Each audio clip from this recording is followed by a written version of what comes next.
بسم اللہ الرحمن الرحیم۔ السلام علیکم۔ اللہ تعالیٰ نے فرمایا جو لوگ ایمان لائیں اور نیک عمل کریں، اللہ نے ان سے وعدہ کیا ہے کہ ان کی خطاؤں سے درگزر کیا جائے گا اور انہیں بڑا اجر ملے گا۔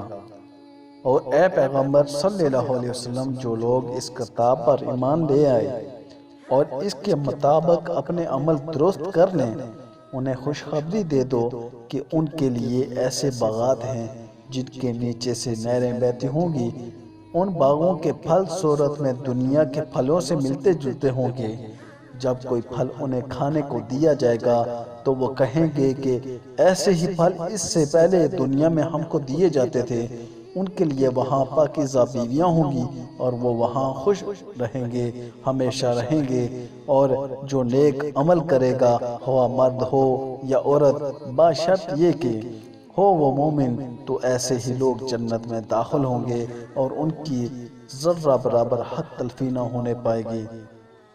حقیقت یہ ہے کہ یہ قرآن وہ راہ دکھاتا ہے جو بالکل سیدھی ہے۔ جو لوگ اسے مان کر بھلے کام کرنے لگیں، انہیں یہ بشارت دیتا ہے کہ ان کے لیے بڑا اجر ہے۔ برخلاف اس کے جو لوگ ایمان لائے ہیں اور جنہوں نے خدا کی راہ میں اپنا گھر بار چھوڑا اور جہاد کیا ہے، وہ رحمت الہی کے جائز امیدوار ہیں، اور اللہ ان کی لغزشوں کو معاف کرنے والا اور اپنی رحمت سے انہیں نوازنے والا ہے۔